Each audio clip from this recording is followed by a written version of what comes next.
Let's take a look at the coronavirus in terms of mutations, natural selection and evolution.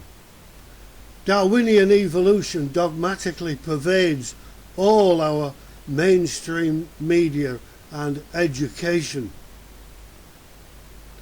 For example, in the GCSE biology syllabus, we read that the theory of evolution by natural selection states that all species of living things have evolved from simple life forms that first developed more than 3 billion years ago.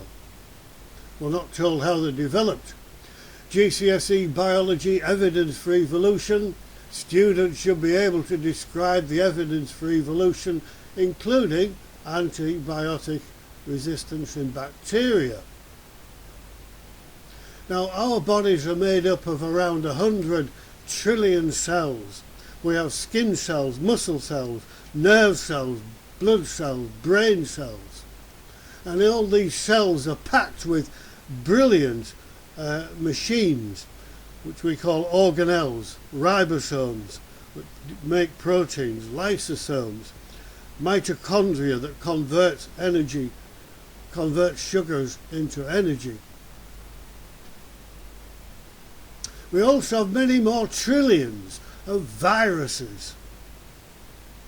And almost all these viruses are beneficial.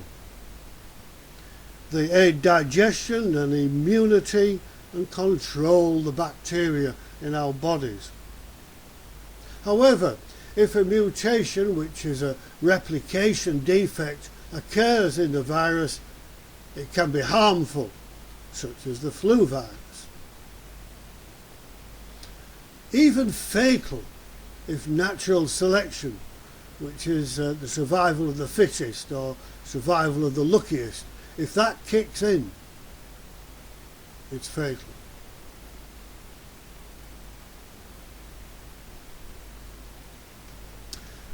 So what can we say about evolution?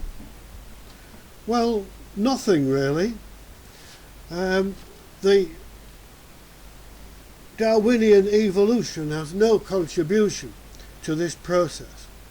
Bacteria and viruses remain bacteria and viruses.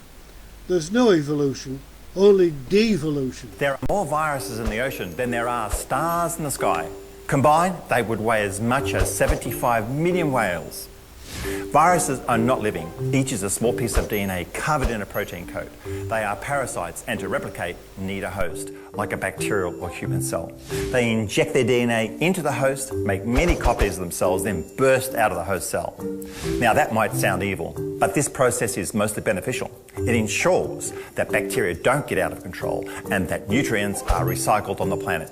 So while viruses might have a bad public image, bringing to mind death and disease, most are crucial to ecological stability. Indeed, the survival of our species depends on viruses.